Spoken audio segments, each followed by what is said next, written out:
mean, I don't keep track of, I mean, I always should, but I don't keep track of how much I'm up or down in the year. I probably should. But do you keep track? Yeah, I do. That's one of the things. I think to be successful, you have to know what you're doing right and what you're maybe not doing right. And if you don't keep track, you really have no idea. And it's funny, when you do keep track, you'll see a trend. You'll say, you know what, I'm doing really well in poly-track sprints, and I'm getting killed in dirt route or in turf routes. So maybe I'll focus, that way you can focus your money and say, you know what, maybe the turf routes, if I have to play them in a pick 4 or something, I will. But for my big bets, I'll focus on what I'm good at, and whatever it is. Some people are better at fillies and mares than they are at colts and geldings. So it's good to know what you're good at. Yeah, no, I totally agree with that. And I think when I like to play the pick 4s, and I don't usually stray too much from that. Do you have a favorite bet that you like? I used to play a ton of pick 4s. I got kind of off of them a little bit because of race placement. I have no control over what races are placed in the sequence. I look at 4 races, and there might be 3 that I love, and 1 race I have no understanding of whatsoever and just can't grasp it. And with the Woodbine field sizes, it's very difficult to press the all button on some races. You're looking at 12 horses, and you're thinking, you know what, anyone can win this, but I can't take all because my ticket's going to be $6 million. So I kind of got away from that. You know, my favorite bets are the bread and butter wagering. I love win bets, and I love exactor bets. And our exactors here at Woodbine pay tremendously well.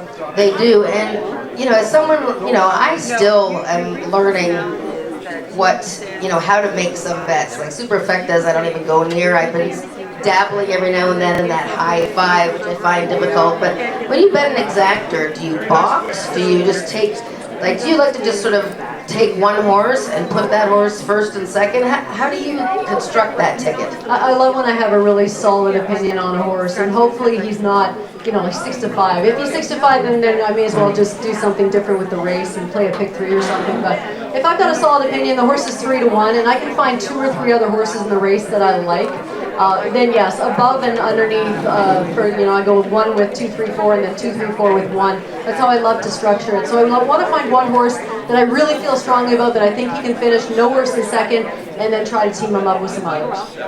That's a good way to play for sure, and no, it's good to have the discipline to know what you're good at. I mean, I know going in what kind of races that I'm good at. I'm not really good at bottom claiming races, and I already know that, but that's just from 20 years of losing money on those. So now, when you handicap the races, say for tonight, when did you start working on that, on the card for tonight? Okay, so today's Wednesday, so entries for today come out on Friday. So Friday they draw for Wednesday, so I'll get my preliminary stuff done Wednesday, go through the card, pretty much have it all handicapped, and then on Thursday morning I'll finish it. The morning line comes out for me to, I wait till the morning line comes out at usually around 10:30, because that way I pick my worth a look horses. I'm looking at the odds, horses I like who on the morning line are at a bigger price, and that's how I find that. And then I have everything sent in by 11 o'clock Thursday morning. So it's almost a week out, right, for Wednesdays. It's basically, Saturday morning I have it sent in, so it's half a week out. Yeah, I guess Wednesdays is kind of so say for like a Sunday card, the entries come out on Thursday. Yeah. When do you, and you also have to have stuff in because the TV department is waiting to get all that stuff orchestrated on the television. Yeah, so it'd be the same thing. So Sunday's card comes Thursday, so I work from home on Thursdays, so I'll prep everything at home and have it all selected and everything done. Same thing, I wait Friday morning, when the morning light comes out, do my final checks, and then have it sent in Friday morning.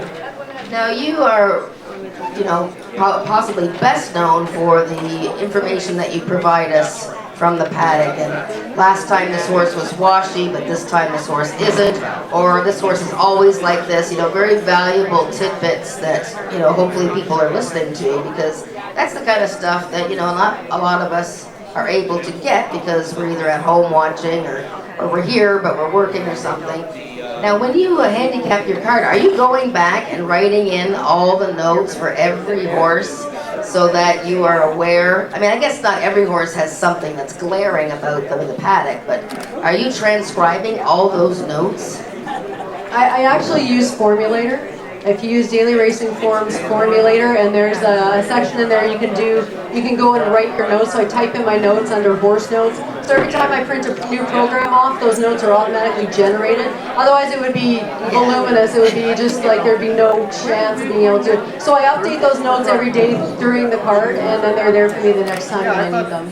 So you're doing these notes while the races are running, yes, like keeping it all, so you don't have to do all of that, at 11 o'clock at night on a Wednesday or whatever. Formulator is a wonderful tool. I can't even imagine what we did without it. I just love all the ways that you can, check out trainer patterns or watch replays just by clicking. I mean, Formulator is so valuable. Do you have a favorite aspect of the form or the program that you like? I mean, I know, you also do your own speed figures, so you're not really, I don't know if you compare them to the buyers, but you have your own speed figures, so I guess you do like that kind of aspect of handicapping. I love when I don't look at the buyers very often, but I do notice sometimes when there's a big discrepancy, like, between what buyers given the last two races for a certain horse. Sometimes I'll have an identical figure from the last two races, and buyer will have a huge difference, like a 70 and an 85, and I'll have, like, my figures are a little higher, but I'll have like a 100 and a 98 or something. So what gives me the advantage, why I do my own speed figures, is that I'm here on track, and I can tell if there's a change. If all of a sudden a wind kicks up in the middle of the card, a heavy rain falls, our track surface will change, the speed of the track surface will change. So I feel that my track variant is much more concise and better than buyers, and so then I work that into my own speed figure. It's a labor of love. It takes a long time just to initially even come up with your par times. What is a 10,000 Colton Gelding race going 6 furlongs? What are they supposed to run in? The same class, what do they go a mile and a 16th in? What are 2-year-old fillies for a stake race running? I mean, to come up with that initially, a lot of work. But once you have that database, then it all becomes just plugging numbers in. Yeah, well, I mean, I used to do my own speed figures, using the buyer formula years ago before they were in the form, and I really loved it. It did feel like you had an edge there, and maybe one day when I have some extra time, I'd love to do them again, because I think it's a fascinating part of the business.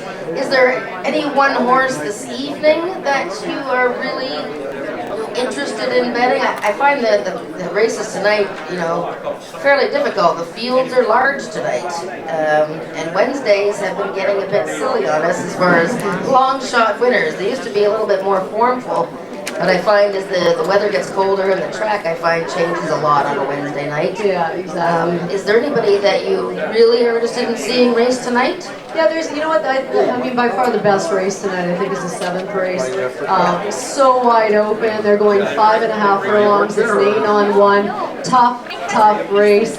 My top pick in there is the 4-horse 9th Symphony. He's 3-1 on the morning line. You get DeSilva riding for Viamont. That's a deadly combination. This is a good-looking horse. I thought he ran well last out, finished second in an 8-on-1. There's a bunch of those jumping around in class, some of them coming from claimers. But this horse was a legit second last time in an 8-on-1. So to me, I like him. And I'm hoping he comes from just off of the pace. I really don't want to see him trying to go to the front. So hopefully that works out. My long shot there is in the same race, race 7, number 5, GoBro, making third start off a long 1-year layoff. GoBro ran some really nice races here as a 2- and 3-year-old. Then he had that huge layoff, but he's come back pretty well. Going to Keeneland last out to test the dirt, and that wasn't a bad race. Now you get Patrick Husbands riding for Mike Keogh. Watch out for that one. Yeah, that's a good analysis. Do you believe in the hot barn aspect? I mean, I've had this conversation with Stephen Christ and people in the racing forum that they'll say there's no such thing as a hot barn. I frankly, if I see a stable winning races in bunches and then they're quiet for a few months, I don't know, I kind of believe in it. What do you think? I totally agree. Hot barn. The Cassie barn is hot like 100% of the time. I'll tell you, I trained horses for 10 years. That's how I made my living for 10 years. When I came out here, I was still training horses. But there's something that happens when you start to get things going on a roll, and you are just different in the barn. And the horses, who are extremely sensitive animals, as anyone who works around them knows, they pick up on that. And there's something to be said about momentum. And when you're winning, you put the extra hours in. Not like you don't when you're not winning, but it just seems like you're more willing to stay at the barn for 15 hours instead of maybe for 10 because you're tired. It's the little things that make a difference. So I absolutely believe, especially with the smaller trainers, Your big trainers are going to have their roles because they are provided with lots of really good horses. And if the horses aren't running well, they get some turnout or they go away for a while and another one takes a stall. But with the small trainers who only have a few horses, absolutely. When you see a guy doing well or a lady doing well, jump on the bandwagon because it tends to last for a little while and you can get some great prices if you notice it soon enough. I agree, and you know, like Alec Fair, who I've been waiting to get on a bit of a roll, he won 2 races in one day the other day. I start to see some of his horses popping up now. He's got one on every card. So I'm going to latch on to Alec Fair for a while. But yeah, I think there's definitely something to be said for a hot barn. I just think whatever it is, and I think those reasons that you gave make perfect sense.